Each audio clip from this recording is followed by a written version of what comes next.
From coast to coast, America's airports are packed again.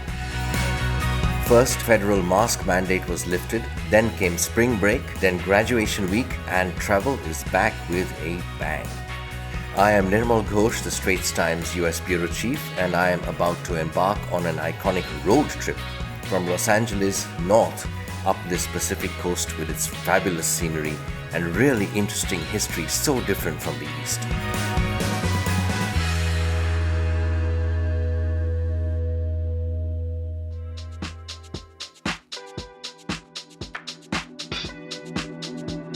My first stop, only because this is California and one should start with the famous beach, is Ventura Beach, just over an hour out of LA.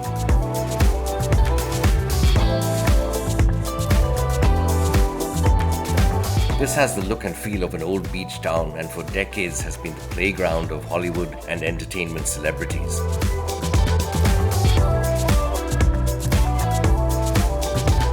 I wish I could also stay and enjoy the sun, the sand and the sea, but it is time to move on to Paso Robles.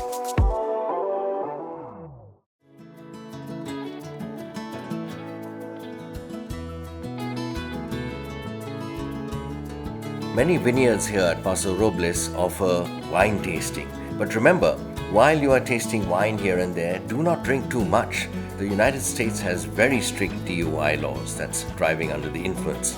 And while you're at it, also please observe speed limits. There is a reason for them. A quick stop for tacos, much better here than on the East Coast by the way, and my next destination is just a little way up the road, one of California's old missions, the Franciscan Mission at San Miguel.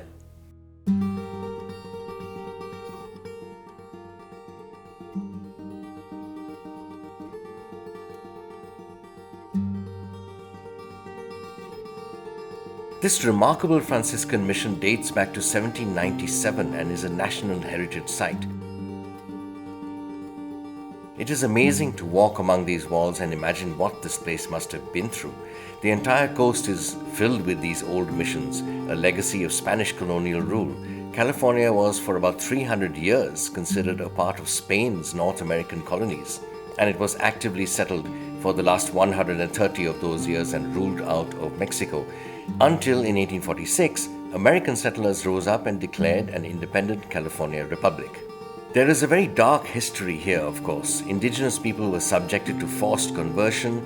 In some places, they were forced to live in small settlements and in these religious missions.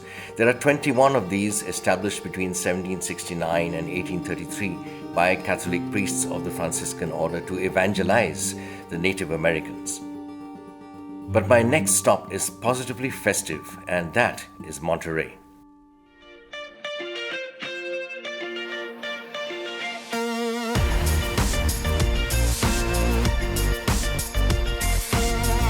That's John Steinbeck, who helped immortalize the name Cannery Row in his 1945 novel of the same name.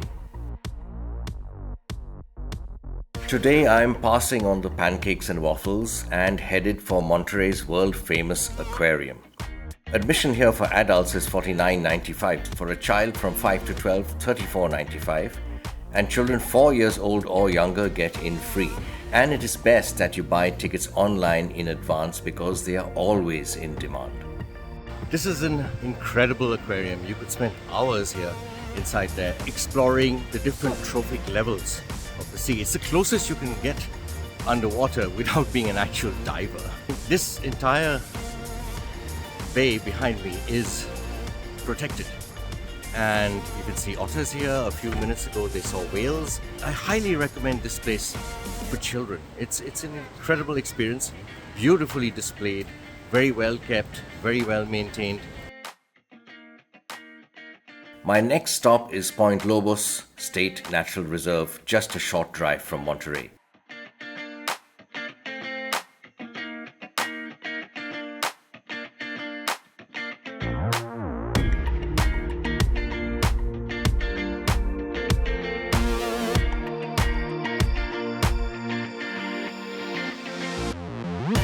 And what a welcome, a flight of brown pelicans with their 9 feet wingspans.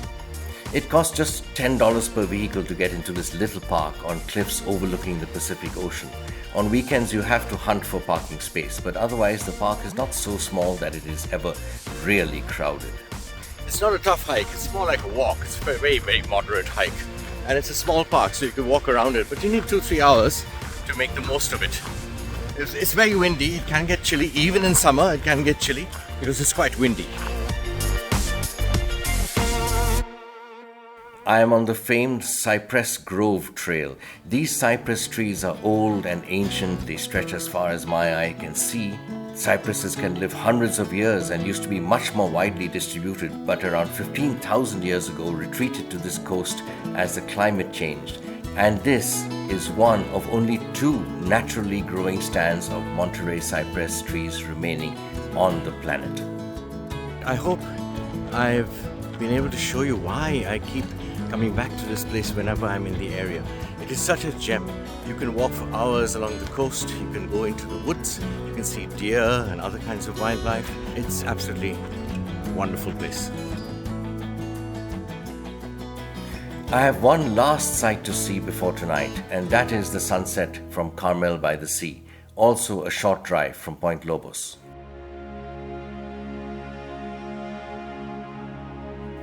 Carmel is quiet, quaint and utterly picturesque, a town of excellent cafes and restaurants, boutique stores, and especially right now at sunset, probably one of the most beautiful walks in the state of California.